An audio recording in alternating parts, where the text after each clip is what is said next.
നമസ്കാരം. നിലമ്പൂരിൽ തെരഞ്ഞെടുപ്പിൻ്റെ പോളിംഗിന് ഇനി 5 ദിവസം കൂടിയേ ബാക്കിയുള്ളൂ. കഴിഞ്ഞ ദിവസം ഞാനവിടെ പോയിരുന്നു.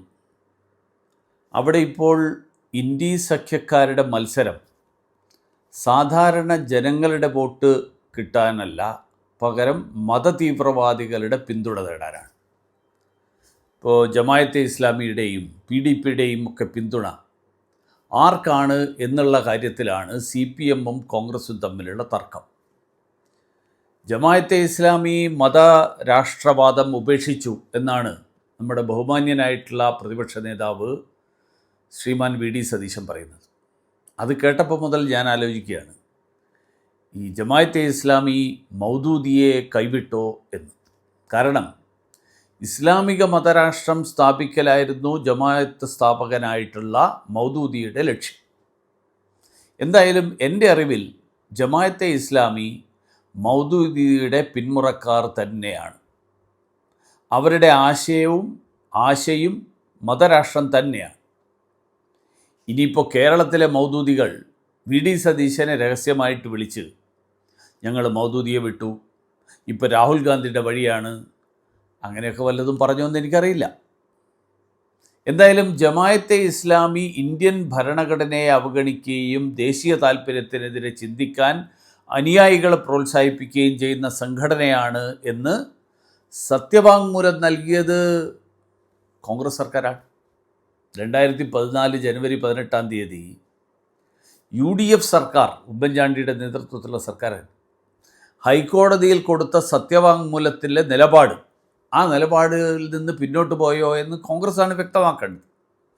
അന്ന് ആഭ്യന്തരമന്ത്രിയായിരുന്ന ബഹുമാന്യനായിട്ടുള്ള രമേശ് ചെന്നിത്തല, അദ്ദേഹം നമ്മുടെ ബഹുമാന്യനായിട്ടുള്ള ഇപ്പോഴത്തെ പ്രതിപക്ഷ നേതാവിനോട് ഇക്കാര്യത്തിൽ യോജിക്കുന്നുണ്ടോ എനിക്കറിയില്ല.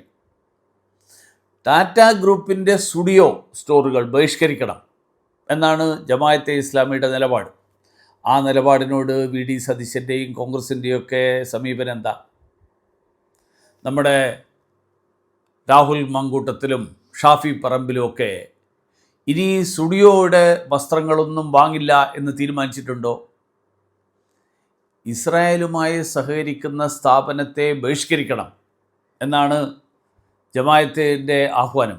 ആ ആഹ്വാനത്തോട് UDFൻ്റെ നേതാക്കന്മാർ എന്താ അവരുടെ നിലപാടെന്ന് പറയണം.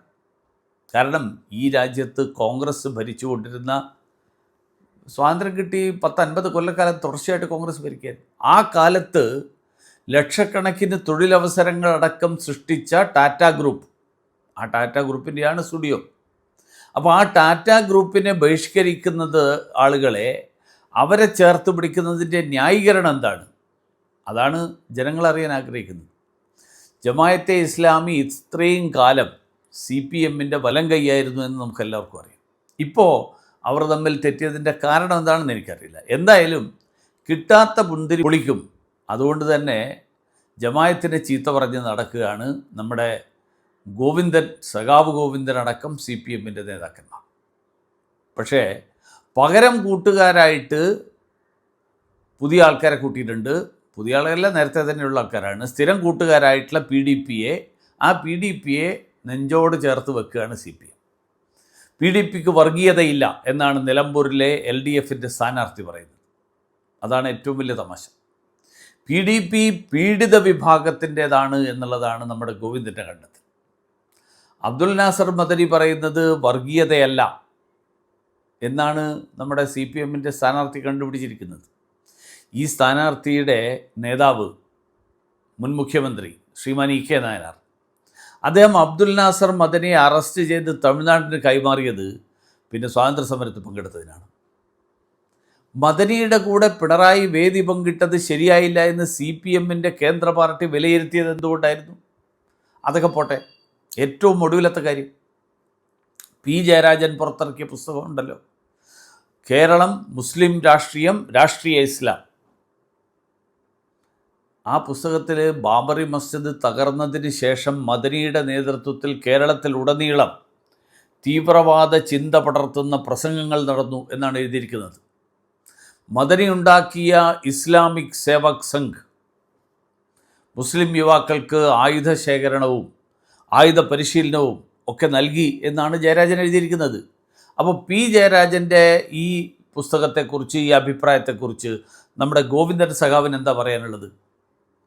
അപ്പോൾ രണ്ട് കൂട്ടർക്കും പരിഗണന ഈ പറഞ്ഞ ഇസ്ലാമിക മതതീവ്രവാദികളോട് മാത്രമാണ്. ഇപ്പോൾ ഇടതുപക്ഷ പാർട്ടികളൊക്കെ ചേർന്ന് ജൂൺ 17 പാലസ്തീൻ ഐക്യദാർഢ്യ ദിനമായിട്ട് ആചരിക്കുന്നുണ്ട്. നമുക്ക് ജൂൺ 19 പോളിംഗ്, 17 പാലസ്തീൻ ഐക്യദാർഢ്യം. ആർക്കും സംശയമൊന്നുമില്ലല്ലോ അല്ലേ? വീണ്ടും ഞാൻ പറയാൻ ആഗ്രഹിക്കുകയാണ്, ഈ നാട്ടിലെ ഭൂരിപക്ഷ സമുദായത്തോട് ഇവർക്കൊക്കെ പുച്ഛമാണ്.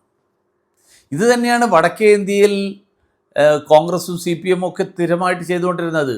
അതുകൊണ്ടെന്താ, അവിടെ ഇപ്പം മരുന്നിന് പോലും ഈ രണ്ട് കൂട്ടരും ഇല്ലാതായി.